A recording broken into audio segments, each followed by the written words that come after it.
आप सबको सलाम। I am your host Shafan Dawood and I welcome you to another episode of MK interview podcast series. नाज़रीन, 21वीं सदी के आगाज़ ही से ज़राए मवासलात के निज़ाम में खासी जिद्दत आई है। रोज़ाना की बुनियाद पर हज़ारों लाखों अफराद इन आलात को अपनी पर्सनल और प्रोफेशनल डेवलपमेंट के लिए इस्तेमाल करते हैं। इन्हीं में से एक बल्कि दो आज हमारे साथ स्टूडियो में मौजूद हैं। जी हाँ, मैं बात कर रहा हूँ अगापे सिस्टर्स की। अगापे सिस्टर्स जिन्होंने कम उम्री में अपने प्रोफेशनल करियर का आगाज़ किया और आज गॉस्पेल सिंगर्स में अपना एक मायनाज मुकाम रखती हैं। आइए उनसे बात करते हैं। Hello, Hi, thank you so much for having us here. I would like to start with your names please, because लोग अगापे सिस्टर्स के नाम से तो वाकिफ़ हैं लेकिन आपके इंडिविजुअल नाम से वाकिफ़ नहीं। So my name is Jane. And my name is Jewel. Agape बड़ा ही खूबसूरत लफ्ज़ है और बड़ा पुरमानी भी। How did you come up with this name? इसके बारे में कुछ बताइए। It was actually our parents' decision and our team. So our church is by the name Agape Assemblies of Pakistan. So I feel like that is where the name came from. So our team and our parents decided that would be nice because everyone was going by their name. सारे gospel singers अपने name से ही जाने जाते हैं. Yes. But I feel like our team decided that it would be a better idea अगर हम जेन joule के बजाय अगापे सिस्टर से जाने जाएं. और आज भी हम जहाँ जाते हैं हमारे नाम से नहीं बल्कि अगापे सिस्टर से लोग हमें जानते हैं. Yes, तो that's इसके very लिए true. भी हम खुदावंद की शुक्रगुजारी करते हैं. बिल्कुल। आपने नहायत छोटी उम्र से अपने प्रोफेशनल करियर का एक तरह से आगाज़ किया। How was this journey for you? This journey honestly it has been great और हम खुदावंद की शुक्रगुजारी करते हैं सब चीज़ों के लिए. ये जो करियर का डिसीजन भी अगर मैं कहूँ तो it was an hour decision. I am not saying it in any wrong way but it was obviously because I was 8 years old and she was 7. सो उस टाइम पे आप छोटे होते हो, आपको इतना नहीं पता होता है क्या बिल्कुल. हो रहा है. But because we were born and raised in a Christian and committed family, तो हमारे जो घर का इन्वायरमेंट था वो भी ऐसा ही था कि प्रेयर्स हो रही हैं. बाइबल रीडिंग में मम्मा ने बचपन से ही बड़ा ज़्यादा इन्वॉल्व किया हुआ था. और जूल की भी कुछ वीडियोस इंटरनेट पे पड़ी हुई हैं जहाँ पे इसको लिरिक्स का नहीं प्रॉपरली पता लेकिन ज़बूर और गीत गा रही है. तो आई feel like it was obviously हमारे पेरेंट्स की वजह से. मम्मा की बहुत ज़्यादा थी. मम्मा की बड़ी ख्वाहिश थी कि हम वर्शिपर्स बने, गाएं, सिंगिंग करें. तो या this is just how it started.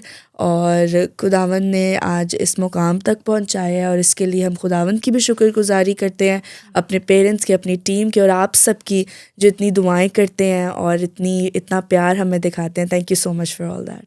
बिल्कुल, ये बड़ी सच बात है। बच्चों के लिए पहली दरसगाह तो उनके वालिदैन ही होते हैं। क्या घर में पहले ही कोई मीडिया पर्सन या इस तरह से कोई रिलेटेड थे जिन्होंने आपको इस तरफ रुझान दिलाया कि ताकि आप उस तरफ आगे नहीं, मज़ीद बढ़ सकें? बिल्कुल भी नहीं. Like I said our father is a pastor, Agape assemblies of Pakistan ministry को वो रन कर रहे थे. तो इस तरह से पहले बिल्कुल भी हमारी फैमिली में नहीं था कोई वर्शिपर ही हो फैमिली में. हाँ, सिंगिंग का एक मिनिस्ट्री में हम शुरू से ही थे बट इस तरह से कोई भी नहीं था कि मीडिया पे कोई हो कि जिसकी वजह से हम आए हैं. बट इवेंचुअली देखे बस हो ही गया. जी, जी, जी, जी, और बहुत खूब हुआ है। Thank you. अपने एजुकेशनल बैकग्राउंड के बारे में बताइए। How did you continue your formal education? Education continue ऐसे बहुत से लोगों ने हमसे पहले भी ये पूछा हुआ एंड उनको हम एक ही देते हैं. पहले हमारे लिए ये बहुत एक थोड़ा होता था क्योंकि कभी कभार हमें ऑफ भी लेना पड़ता था हाँ स्कूल जी, से जी हाँ। जो शूट के लिए जाने के लिए क्योंकि ट्रैवल करना पड़ता था कभी कभी. और उस टाइम पे हम अर्ली मॉर्निंग शूट रखते थे. तो बट शुक्र है खुदा कि कभी भी स्टडीज़ में पेरेंट्स ने कभी भी वो नहीं आने दिया कि अच्छा चलो एक चीज़ के तो स्टडीज़ लैक हो. दोनों चीज़ों को शुरू से ही उन्होंने हमें सिखाया है कि दोनों चीज़ों को हमने साथ लेकर चलना है. बिकॉज़ वर्शिप और ये खिदमत ये हमारी खिदमत है और इसको हम प्रोफेशन की तरह नहीं डील करते, इसको हम एक खिदमत की तरह डील करते हैं. और आई फील लाइक कि अगर आप कहेंगे कि मैनेज कैसे किया तो वो इवेंचुअली हमने सीख ही लिया मैनेज करना कि हम कुछ टाइम अपना मोस्ट ऑफ द टाइम हम अपना वर्शिप मिनिस्ट्री को देते हैं बट जो टाइम स्टडीज़ को देते हैं. बिकॉज आप सबको मैं बता दूं जो बच्चे टीन्स मुझे देख रहे हैं, यूथ, प्लीज़ स्टडीज़ बहुत इंपॉर्टेंट होती हैं. अपने एक्स्ट्रा करिकुलर्स को साइड पर थोड़ा सा करके अपनी स्टडीज़ को भी टाइम दें. बट लेकिन अगर एक चीज़ हम क्योंकि खिदमत में मिनिस्ट्री में वफ़ादार है तो खुदावंद ने हमें स्टडीज़ में भी उतना ही सरफराज किया. तो ये चीज़ बहुत ज़रूरी होती है. तो इस चीज़ को आपने दोनों चीज़ों को साथ लेकर चलें और मेरा ईमान है खुदा आपको कामयाब करेगा. क्या आपने म्यूज़िक की भी बाकायदा तौर पे तालीम हासिल की? जी, इन द बिगिनिंग हम अपने सर कासिम सलीम से सीखते रहे हैं म्यूज़िक, और अभी भी उनसे गाइडेंस लेते रहे हैं बीच में, और भी बहुत से लोग हैं जिनसे हमने डिफरेंट तरीके की गाइडेंस ली है. सो या म्यूज़िक हमने लर्न किया था, just like I said, family में कोई उस तरह से नहीं था, जी। तो या we did take guidance for that. हर बड़े काम के आगाज़ में कई चैलेंजेस भी आते हैं. आपने भी कई चैलेंजेस को फेस किया होगा. How did you tackle them? So I think कि अगर हम एक फ़न चैलेंज की बात करें तो वो यही था कि हमें शूट्स में सुबह उठना पड़ता था, बिकॉज़ एक यंग एज से हमने स्टार्ट किया था, तो स्टार्ट में हमारे लिए बहुत मुश्किल था. बट अगर वैसे बात करें तो मे बी फ्रंट पे हम नज़र आ रहे होते हैं, बट बैक पे हमारे पेरेंट्स ने हर चैलेंज को, हर स्ट्रगल को फेस किया. उन्होंने आज तक हमारे से कोई इस चीज़ के बारे में शेयर नहीं किया, बट हमें पता है कि टिल अभी भी वही सब कुछ फेस करते हैं. और I एग्जैक्टली, think बिकॉज जब आप मीडिया पे होते हो, there are lot of things that you deal with, but क्योंकि शुरू से ही मम्मा डैडी ने सब कुछ लाइक फेस किया है, तो चाहे वो नेगेटिव कमेंट्स हो, चाहे वो अच्छी चीज़ें हों, बिकॉज जब आप मीडिया पे हो तो नेगेटिव भी होंगी चीज़ें, Yes. पॉजिटिव भी होंगी. तो वो जो एक चीज़ थी वो शुरू से मम्मा डैडा ने ही डील की है, और अच्छी बात है उन्होंने डील की, बिकॉज उन्होंने बहुत अच्छे तरीके से उसको मैनेज किया. आई फील अगर हम होते तो थोड़ा इरेशनली उसको करते, थोड़ा के बचपने में करते, बट मम्मा डैडी ने उसको बहुत अच्छे तरीके से टैकल किया चीज़ों को. That is very nice. Pakistan में और भी कई गॉस्पेल सिंगर्स हैं. Who are your favourites? हम सब वर्शिपर्स ही बहुत, there literally so amazing. But अगर मैं अपने पर्सनल फेवरेट की बात करूँ, there is this one girl in India, Prakriti Angelina, उसने चट्टान गाया है. She is amazing, she is so blessed. आप लिटरली स्क्रीन पे भी देख, when you are watching that song, उसके उनके जितने भी सॉन्ग्स हैं, यू कैन लिटरली सी के सेट पे भी उतनी ही होली स्पिरिट की पावर होती है जितनी हमें फील हो रही होती है उस गीत को सुनते हुए. So she is an amazing person. I really love bridge music का सारी songs that are really amazing. So I feel like Prakriti Angelina, she is amazing.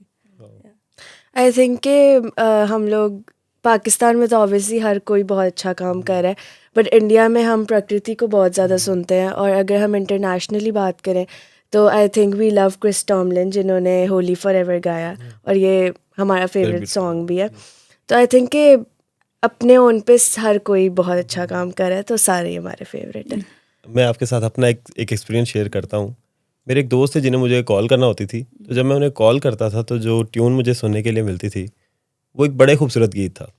एक लाइन थी, बड़ी हौसला अफजा लाइन थी. तो वो मुझे इतना अच्छा लगा बाय टाइम कि मैंने उसे सर्च किया, और वो आप दोनों का एक गीत था, जैसे मैं मूसा के साथ साथ था वैसे मैं तेरे भी साथ रहूँगा. So it is always one of my favourites, और मैं हमेशा उसे जब भी कभी कमज़ोरी के आलम में तो मैं उसे ज़रूर सुनता हूँ. It's very encouraging. इसके बारे में बताइए, क्या इट वाज योर फर्स्ट हेम गीत जो इतना मशहूर हुआ? Because when I saw that video you were very young in that. या वी वर, जैसे मूसा के साथ साथ एक बड़ी ब्लेस्ड टेस्टिमनी भी जुड़ी हुई है, और मैं बड़ी खुदावंद की शुक्रगुजारी करती हूँ जिस तरह के इसके बोल है ना, उस तरह की ही टेस्टिमनी है. बिकॉज वी वर ट्रैवलिंग, हम नॉर्दर्न साइड पे उसको किया था हमने शूट. Yes. तो वहाँ पे बेसिकली हमने एक चढ़ाई थी, तो उधर जाना था हमने.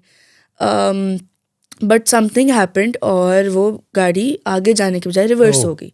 तो हमारे पीछे भी गाड़ी थी एक, बट शुक्र खुदा का, खुदा ने उस इंसिडेंट से हमें बचाया. बड़ी वो इस तरह से था कि ये है, और यहाँ पे साथ ही एक दरिया सा था. तो वो काफ़ी उस टाइम पे, क्योंकि हम छोटे भी थे, हम बहुत बोले कि आप क्यों हमें ऐसी जगह पे ले आए, ये वो. बट उसके बाद हमने शूट एकदम से छोड़ दिया. हम फिर गए कहीं खाना खाने. वहाँ पे हमें एक ऐसी जगह मिली जो सॉन्ग पे बिल्कुल सही फिट होती है, बिकॉज मूसा खुदा से बातें करने के लिए पहाड़ पे जाता था. ठीक है, तो हमें उसी टाइप की बिल्कुल एग्जैक्टली जगह मिली. तो हम इस चीज़ के लिए खुदावंद की शुक्रगुजारी करते हैं कि उसने कहा जैसे मैं मूसा के साथ था वैसे ही तेरे भी साथ रहूँगा. तो उस जर्नी में खुदावंद हमारे साथ रहा. और जैसे मैं मूसा के साथ साथ wasn't our first song, but लोगों ने इसको बहुत पसंद किया, बहुत लोगों ने बरकत पाई. और आज भी हम जहाँ जाते हैं, यहाँ तो यसु मेरे नाल नाल तेरे कलाम दे गलियां, जैसे मैं मूसा के साथ साथ. बिल्कुल. आपने अपने करियर में बहुत कामयाबियां समेटी हैं. कोई ऐसा लम्हा जो आपके लिए बड़ा यादगार हो? आई फील लाइक अगर मैं रूहानी तौर पे बात करूँ तो जस्ट द फैक्ट कि हम खुदावंद की वर्शिप कर रहे हैं और ख़िदमत कर रहे हैं, यही हमारे लिए बहुत बड़ी प्रिविलेज की बात है कि खुदावंद हमें अपने जलाल के लिए इस्तेमाल कर रहा है। और आई नो खुदा ने बहुत काम किया हमारी ज़िंदगी में, बड़े अनएक्सपेक्टेड एक ऐसे टाइम पर जहाँ पर शायद हम डिस्करेज फील कर रहे थे लोगों की बातों की वजह से, नेगेटिव चीज़ों की वजह से, बट आई फील लाइक कि द फैक्ट कि खुदा ने हमें अपने जलाल के लिए इस्तेमाल किया और हमें इस लायक समझा कि हम उसकी खिदमत कर सकें, तो इस चीज़ के लिए हम खुदावंद की शुक्रगुज़ार, यही हमारे लिए सबसे बड़ी अचीवमेंट है रूहानी तौर पे। अगर हम वैसे बात करें, आई थिंक कि एक और जो अचीवमेंट हमारी लाइफ की थी वो ये थी कि जब हमें यूट्यूब की तरफ से सिल्वर प्ले बटन रिसीव हुआ था, हम खुदावंद की बड़ी शुक्रगुजारी करते हैं कि एक छोटी एज में ही हमें बहुत से लोगों ने पसंद किया। और सबसे बड़ी बात जो थी हमारे लिए कि we were the first Pakistani gospel worshippers जिनको ये मिला, तो हमारे लिए ये बहुत एक बड़ी बात थी। और हमने उस टाइम भी खुदावंद की शुक्रगुजारी की कि खुदावंद ने कितनी कम एज में ही हमें अपने जलाल के लिए बहुत कसरत से इस्तेमाल किया। एक 2.5 से 3 मिनट की वीडियो होती है, लेकिन उसके पीछे कई माह की मेहनत है, the production process and all the things that go behind the scenes, उसके बारे में कुछ बताइए। तो it all obviously starts with the lyrics से भी पहले आई feel like the idea, because कुछ मोस्टली सॉन्ग्स होते हैं जो हमारे ओरिजिनल आइडियाज़ होते हैं, हमारी टीम के, हमारे फादर के, मदर के। मम्मा के पास बहुत आइडियाज़ होते हैं, तो मम्मा बताती हैं डैडा को, फिर डैडा आगे फर्दर टीम से डिस्कस करते हैं, फिर लिरिक्स जब लिखे जाते हैं, फिर कॉम्पोजिशन एंड एवरीथिंग, फिर जब म्यूज़िक की बारी आती है और रिकॉर्डिंग की बारी आती है, तो रिकॉर्डिंग का एक वो जो एक टाइम होता है ना, वो एक बड़ा ऐसा होता है, बिकॉज मैंने ना पहले हम जब रिकॉर्डिंग करते थे, ऑब्वियसली छोटे थे तो बस कर लेते थे। अब जब हमें करनी पड़ती है, डैडा एक चीज़ कहते हैं कि जब आपने गाना है तो आपने फील के साथ गाना है, क्यों, ताकि उस चीज़ को लोग भी फील करें, ठीक है। बिकॉज जब आप दिल से गाओगे, आप रूह से भरपूर होकर गाओगे, तो लोग भी उस चीज़ से ब्लेस्ड होंगे। तो जब हम रिकॉर्ड कर रहे होते हैं, हमारा एक गीत है वो सब कुछ जानता है, उसका लास्ट अंतरा था, ओदे कदमां च सिर रखिया, उन्हें सिर नू बुलंद कीता, हुण था ते जाके मैनू चुकना नहीं पैंदा। ये जो लाइंस थी when I was singing it, अच्छा तो when I was singing it, तो मुझे ना थोड़ी सी मैंने वेट किया, मैं पॉज हुई एंड मैंने माइंड में सोचना शुरू किया उन सारी अचीवमेंट्स का, ये इस चीज़ का कि खुदावंद हमें छोटी सी उम्र में अभी तक लेकर आया, उस सारी सक्सेस का मैंने अपने माइंड में सोचा और उस गीत को गा दिया। वन टेक में वो लाइन हुई और जब मैंने सुना तो मुझे एक्चुअली फ़ील हुआ, मैंने खुदावंद की शुक्रगुजारी की। आप सरेंडर करें उसकी हजूरी में, उसके पास आके खुदावंद मैं कुछ नहीं हूँ, तू सब कुछ है, मैं घटता जाऊँ तू बढ़ता जाए। I feel like that is the moment when God uses you in ways जो आप एक्सपेक्ट भी नहीं कर सकते। तो यह बहुत कुछ जाता है उसके बाद फिर शूट में, बिकॉज मोस्टली यहाँ तो सेट्स पे शूट हो जाते हैं, हमें ट्रैवल करना पड़ता है, ट्रैवल का टाइम बड़ा फ़न होता है, और सेट पे भी जब हमें करना होता है तो काफ़ी टीम के साथ भी फ़न होता है।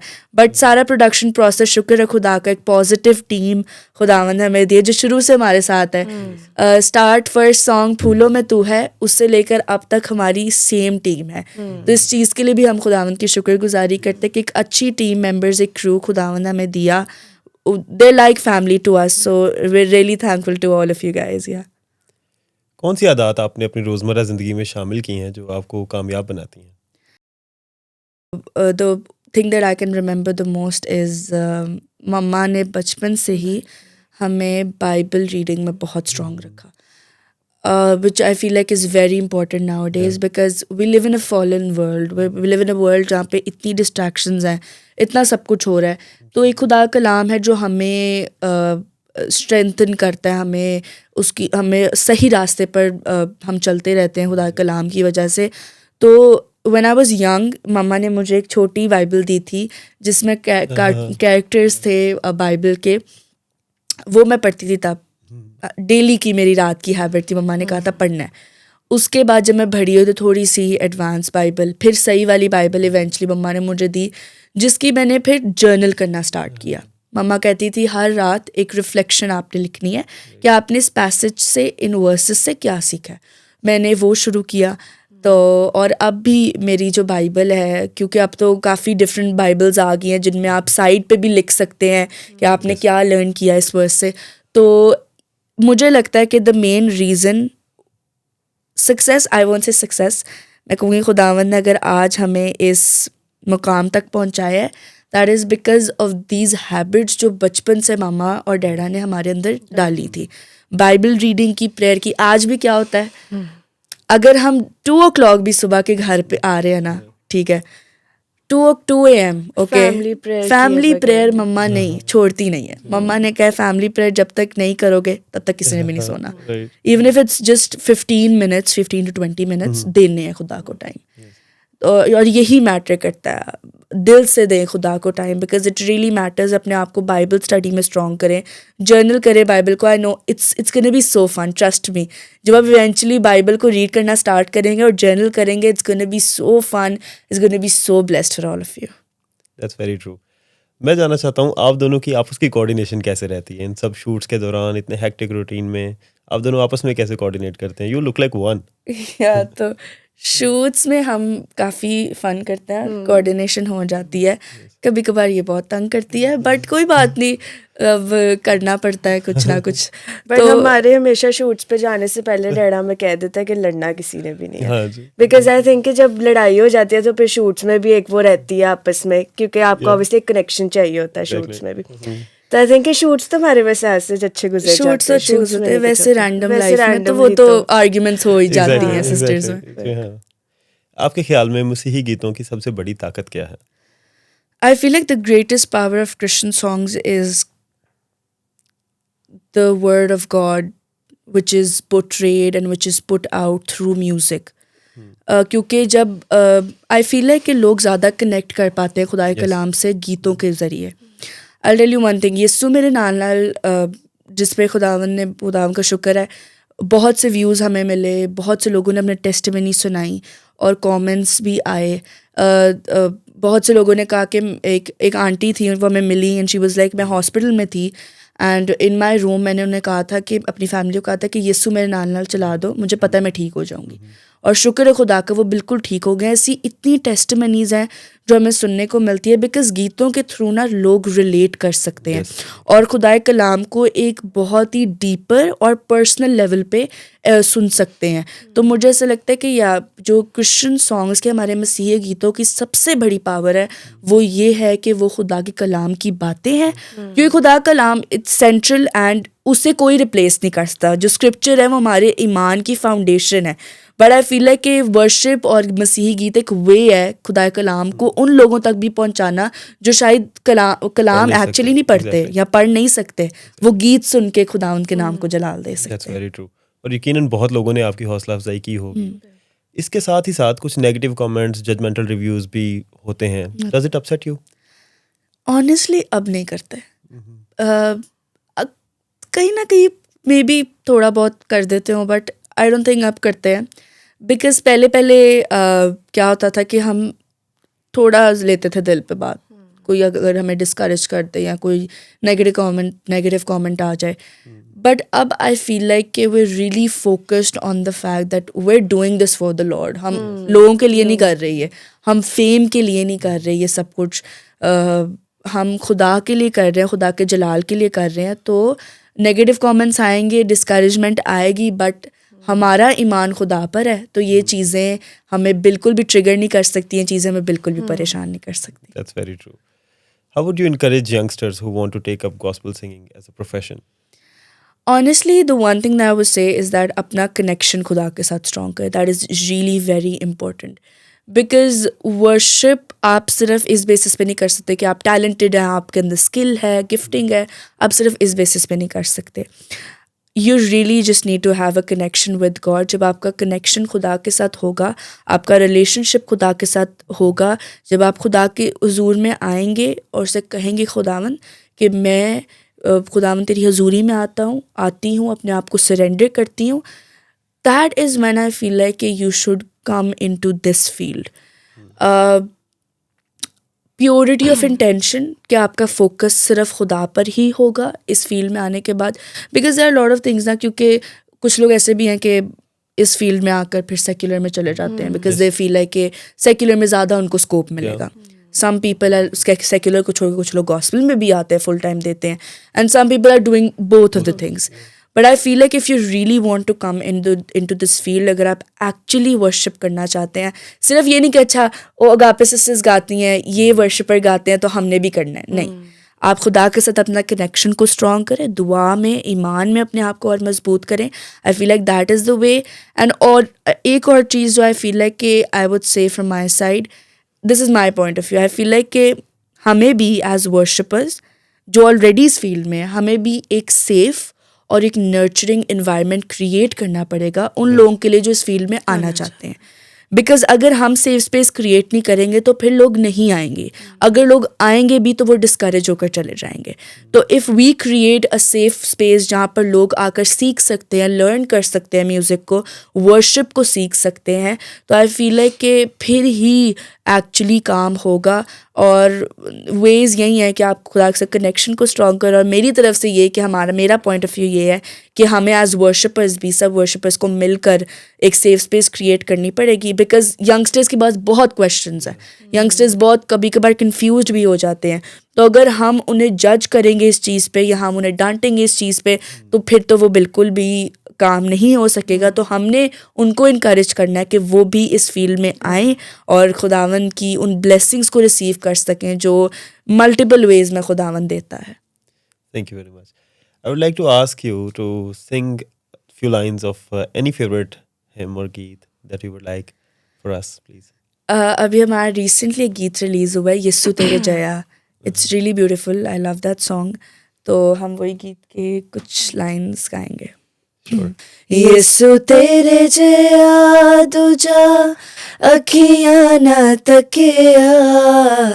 तकिया जहान ना कोई तेरे जया लबेया. जिंद तेरे ते वारा मेरी जान तेरे सदके, मेरी दौलत मेरी शोहरत ईमान तेरे सदके. यीशु तेरे जया दूजा अखियां ना तकिया जहान ना कोई तेरे Jaya लबेया. Thank you very much. That was indeed very beautiful. ये थी अगापे सिस्टर्स जिनकी गुफ्तगू आपने सुनी. इसी तरह मज़ीद शख्सियात को जानने के लिए हमारे साथ जुड़े रहिए. तब तक के लिए खुदा हाफिज़.